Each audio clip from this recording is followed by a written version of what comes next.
Hello and welcome to my top 5 reads of 2025. I'm T.G. Campbell, creator and author of the Bow Street Society crime fiction series about a group of ordinary people who use the skills and knowledge from their ordinary jobs to solve extraordinary crimes in Victorian London. So across 2025 I read a total of 21 books, which was a personal best for me, so I was really pleased with that. And this is my top 5 reads of those 21. So let's get straight into it. So, at number 5 is Over My Dead Body, the 7th Nero Wolfe book by Rex Stout. This was first published in 1940, and the blurb is as follows. When a Balkan beauty gets in trouble over some missing diamonds, whom else can she turn to but the world-famous Nero Wolfe, especially since she claims to be Wolfe's long-lost daughter. The stakes are suddenly raised when a student at this women's fencing school ends up dead after a pointed lesson. As Wolfe and his sidekick Archie thrust and parry into a tangle of documents, identities and international intrigue, another student body turns up, expertly skewered through the heart. Is Wolfe's long-lost daughter the black sheep of the family or hot-blooded mistress of murder? So at the time I gave this 5 out of 5 stars. So Rex Stout is one of those authors who I greatly admire. His expertise and skill is, it always leaves me in awe. It very much sort of makes me think, why can't I write like that? And the review that I wrote at the time was, this was another brilliant addition to the Nero Wolfe series. The dialogue and the chemistry between Archie, Wolfe and Inspector Kramer are so expertly done that I was in awe. I also had a few laugh out loud moments whilst reading some of their conversations. Before reading the book, I'd seen the TV adaptation with Maury Chaykin and Timothy Hutton several times, so it was very interesting to read what had been taken from the book to use in the adaptation. The reference to the FBI agent being America sat in Wolfe's office being a good example. Highly recommended. So if you've not heard of Nero Wolfe or Rex Stout, it very much was a contemporary of Agatha Christie's Poirot and Raymond Chandler's Philip Marlowe, but with Nero Wolfe you very much get the best of both worlds.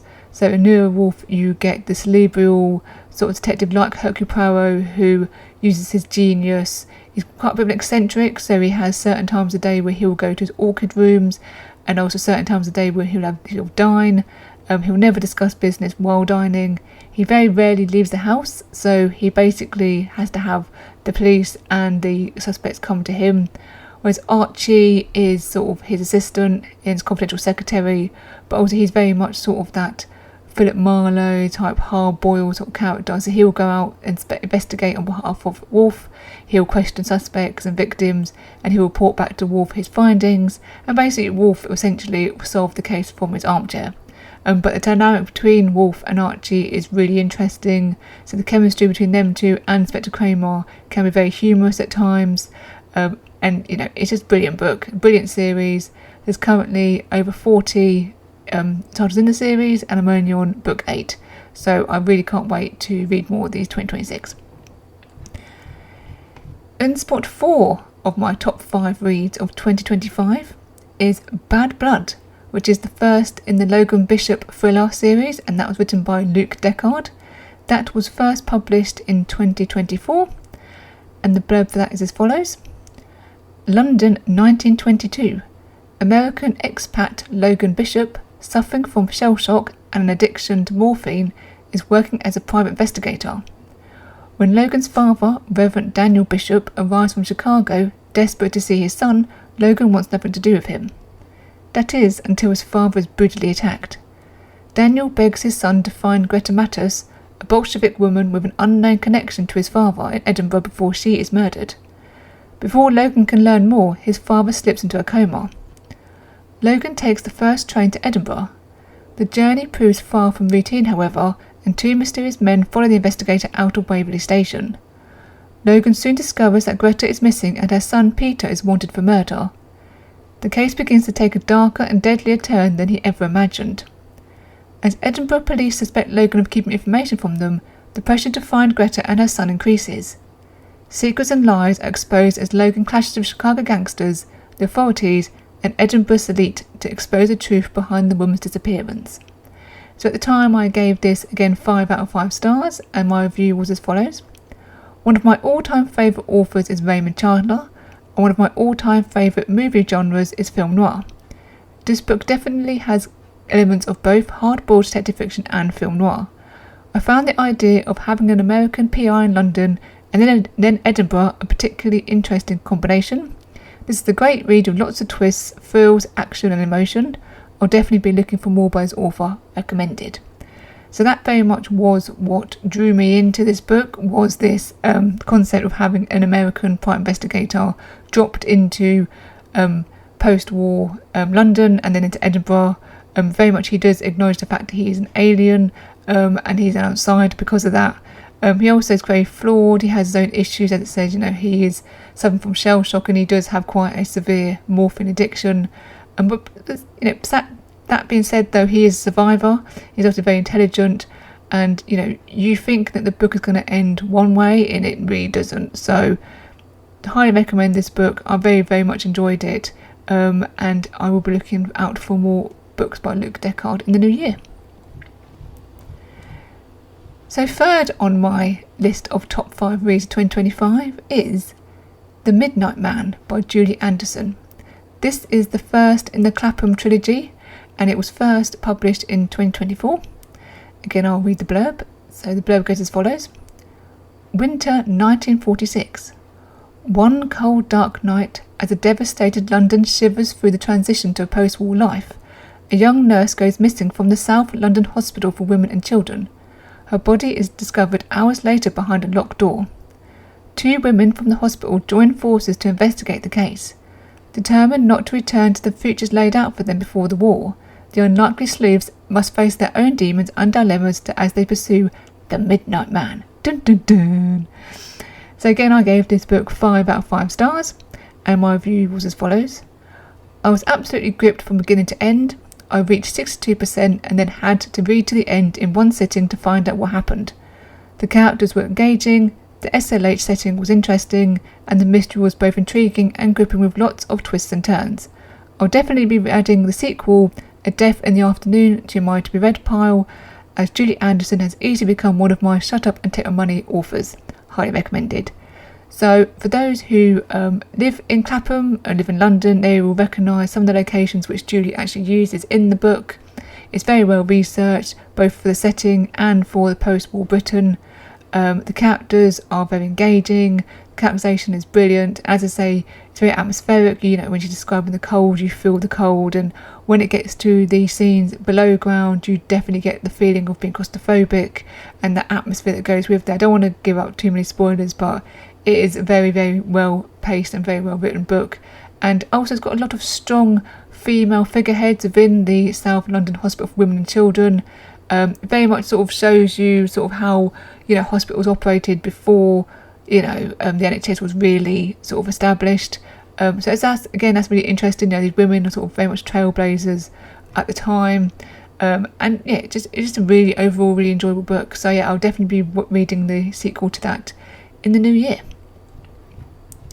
So book number 2 of my top 5 reads for 2025 is Song for Someone, which is the first Sherlock Holmes and Irene Adler book by K.D. Shenford. This was first published in 2022, and the blurb is as follows. Love is the aria of the soul. Charlotte Sapori has led a wonderful life safely tucked in the bosom of her family. Her mother, Irene Adler, is a renowned opera singer, while her father, Luca Sapori, does important government work that frequently takes him away from them. Charlotte is close to her older brother, Nico, and they are both doted on by their parents. All is well until her mother receives an unexpected diagnosis which shakes the family to its core. Knowing herself to be dying, Adler confesses to Charlotte things that have long been kept from her, telling her to find and read her diary. A distressed Luca Sapori tells his daughter to read his as well. And by the way, Luca Sapori is not his real name. In fact, she may have heard of him. He is actually the world-famous detective Sherlock Holmes. Charlotte finds both diaries and plunges into the hidden world of Irene Adler and Sherlock Holmes as she discovers what brought them together and how they managed to stay together for 30 years despite having to battle the odds. So again, I gave this book 5 out of 5 stars, and my review was as follows. Since the character of Sherlock Holmes entered the public domain and before, There have been many novels and stories featuring the great detective to various degrees of success. Song for Someone is definitely a success. With expertly crafted prose which feels like it came from the time the book is set, the author works within the existing Sherlock Holmes canon and the parameters of Sherlock Holmes the character to create a believable, relatable and very interesting character arc that feels like it's adding another layer to the iconic character rather than detract from it. If you're a Sherlock Holmes fan who is interested to see how the character could be developed further, I strongly recommend you start with Song of Someone. So this book is very much a romance. There is elements of crime in there, and there's a bit of criminal element because there, reasons for Irene Adler and Sherlock Holmes to spend quite a lot of time together, and it does actually give you a bit of an explanation of how things sort of turned out with the famous story in which Irene Adler actually outwitted Sherlock Holmes. So very much Katie Shenford obviously has a love for Sherlock Holmes and for the original material by Sir Arthur Conan Doyle, and you definitely do feel like she has taken the character in a new direction, but also that is still true to the base material. Because even though I do think that Sir Arthur Conan Doyle would be delighted with all these different representations of his character, I think sometimes Sherlock Holmes can become a bit of a caricature of himself, but it's definitely not that in this book. And say this is more of a romance than the crime. Normally romance is not my genre, but I did find this very interesting. They don't just meet and throw their arms on each other and suddenly it's, sunshine and rainbows. They do very much go on a journey together, a journey of self-discovery as well as discovery about each other. So when they do sort of reach that moment, you do feel like it's a natural destination for them, and they have actually worked within their own parameters that already were established in the original base material by Sir Arthur Conan Doyle. So before I reveal my number one pick of 2025 of my books that I've read, I would like to mention an honorary mention. This has not been included in the main top 5 because it's not actually published yet, but it is The Empress of the Trees by my friend Richard A. Boxall. I want to include this because it is an excellent book and I just can't wait for it to actually be published, either traditionally published for an agent or self-published, because I do feel that this is a book that needs to be out in the world. It's very relevant to sort of climate change at the moment. A lot of it feeds into people's climate anxiety. I think a lot of people would find a lot of themes in which they would really relate to. So basically the premise is that he's taken the scientific fact that trees communicate through the fungus mycelia and he's taken it to the extreme. So what if the trees were using that communication network to discuss what the humans have done to the world? They decided basically to give the humans an ultimatum. Either the humans sort themselves out and restore the balance between humanity and nature, or the trees will stop producing oxygen and the trees will survive, the human race won't. And it very much is sort of the lead up to that, but it follows Ronnie, who is a ambassador for the trees, and it is very much her story. It's very much character driven. There's a lot of realism in the book, so you can almost, especially having lived through the pandemic, you can sort of see sort of the echoes of that in there. But like I said to him, you could actually put any kind of crisis in that and it would still work really well. He also draws a lot on folklore to do with trees and things like that. So it very much is a book of our current time, and it's brilliantly written. Characterization is excellent. I was gripped from beginning to end. It's a long book, but you don't feel like it's long. But as I say, I think it's a book that people would actually really connect with. So that's why I feel it deserves a place on this list. So, the moment you've all been waiting for. My top read of 2025 out of the 21 that I read this year is Nick the Swift by Chris Speck. Now, this is the third in the North Burton trilogy, and it was first published in 2023. And the blurb is as follows. The East Riding of Yorkshire, 1744. Highwaymen still roam the coach roads. There's a smell of civil war brewing in the north. Richie Turpin has one last errand to run before he goes to the gallows, again. It's a Beverley lass called Nicola Sullivan. Her father is a man of wealth and she's been kidnapped. Richie has promised to rescue her. That's not all. He knew Nicola's mother some 20 years ago in North Burton, and there was something between them. Their business is not quite finished. Nick will be a wallflower no more, for life on the road gives her freedom. If Richie can get her home to Beverley, she means to kill a man. Her father. Dun dun dun. So again, I gave this 5 out of 5 stars, and my review was as follows. There are some authors whose books you'll buy simply because they've written them, as you know you're in safe hands. From the moment I finished reading The Great Frost, book 1 in the North Burton trilogy, Chris Speck became one of those authors for me. I've absolutely loved this trilogy, and I slowed my reading when I was near the end of Nick the Swift because I didn't want it to end. The characterisation is brilliant, the pacing is spot on, the plot is gripping, and I hope there might be more books in this universe in the future. In the meantime, I'll be checking out Chris's other books, highly recommended. So in addition to writing the North Burton trilogy, he has also written a series which he describes as Gangland in Hull, so that's Avenue Car series. But he's also written an add-on to the North Burton trilogy called The Witch at the End of the Lane. I have read that book as well, but between the two I really felt like I connected more with Nick the Swift. It's very sort of, swashbuckling. The whole series has really made me fall in love with the romantic idea of highwaymen and, gentlemen thieves. And, and when you read Chris's books, you definitely feel like, you're out in, the countryside of Yorkshire, and, you can very much feel connected to nature. But the characters are absolutely brilliant. You care about them. They become people that, you want to find out how they get on, and you really do sort of like root for them. And the characters which stay with you long after you've finished the book. So Chris is definitely an author who I'm absolutely thrilled to have discovered last year, and I can't wait to read more by him. So as I said, I did read 21 books in total 2025. I wanted to just tell you what those other books were in case you wanted to go and check them out. And I also wanted to make the point that even though they were not in my top 5, it doesn't mean I consider them bad books. A lot of these books I'm about to sort of tell you about did receive 5-star ratings from me. So, please do go and check them out. Make up your own mind. I did want to read 25 books this year. If I'd reached that goal, there would have been a top 10. But because I only reached 21, I did feel as though a top 10 might be too much. So that's why it's only been a top 5. So the other books that I've read this year, starting with the earliest, so the one I read back in January, right to the most recent, are as follows.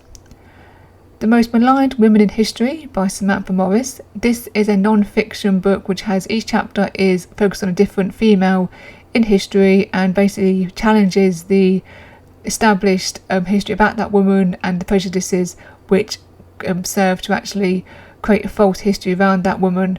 And it's really well researched and really interesting. Too Many Cooks, which was the 5th Nero Wolfe book by Rex Stout. The Dazzle of the Light by Georgina Clark. That was set in 1920. That is very interesting. It follows 2 ladies who, one's like quite from a well-to-do family, she's a journalist. The other one's like from working class, and she's like part of the female thieves thieves gang. I can't remember the name of the gang, but yeah, so that's really interesting. The Profiler by Helen Fields. That was a more psychological thriller. Ghost Virus by Graham Masterton. All I'll say about that is it's basically clothes that possess people. Yeah, you can go and find out more about that. The next book was The Newgate Shadow by John Bainbridge, which was the next in the William Quest Victorian set thriller series. John Bainbridge is another author that I absolutely adore. The next book was Some Buried Caesar by Nero Wolfe. Some Buried Caesar, which by Rex Stout, which is the 6th Nero Wolfe book. Dead Man's Jest, which was the first in the Lady Lucy Friedaland mystery by H.K. Berwick. Again, that is set in 19th century London and focuses very much on music halls and the theatre and the performers that act in them. Then there is The Witch at the End of the Lane by Chris Speck, which I've already discussed. So this very much is a book which is an add-on to the North Burton trilogy, and you should really read those 3 books before you read this one in order to get the full impact of the story. Death in the Aviary by Victoria Dowd, which was the first in the Charlotte Blood Chronicles. Absolutely great book, great twist. I will be looking out for the second one next year for that. Hunter's Chase, which was the first in the D.I. Hunter Wilson series by Val Penny. Again, brilliant book. I'll be looking to read more of that next year. The Station Road Sewing Circle by Lou Lewis. This was a collection of short stories rather than a whole full-length novel. It centres around a sewing circle based in a town in Wales, and each short story is basically told from the point of view of one of the members of the sewing circle. The next book I read was Little Girl, which is the first Inspector Marcus Notre Dame book by Malik Grillen Mixtor. Apologies if I've mispronounced your name there. That's very much a psychological thriller set in Paris. Then you've got The Refugee by Kim Hopkinson. That had quite an interesting twist at the end. Quite well sort of established. So yeah, I quite enjoyed that. And then the most recent one I read was Things They'll Never See by Martin Tracy. This is a haunted house story, but I think that saying that gives it a bit of disservice really. It very much plays with the traditional conventions of a haunted house story, turns them on their head. Music is very much a heavy theme within the book, but it's done beautifully. It's very well written. There's a lot of humorous parts in it as well. It's set in the 1990s, and it's just a really, really good book. So I definitely recommend you go and do that as well. So yes, that was my top 5 reads of 2025. As I will be setting myself another reading goal for 2026. You can follow me on Goodreads as under TG Campbell, and I regularly post my reviews on there, also on the books themselves, but also I do post them on my blog on there. I also keep my subscribers to my monthly newsletter Gaslight Gazette updated with what I'm reading, and also my recommendations for those books. You can subscribe to that by visiting bowstreetsociety.com, where you'll also find more information about my books and me, and also the book signing events that I'll be attending next year. So thank you very much, thank you for listening, and let's see what 2026 holds for us in terms of reading. Thank you very much, goodbye.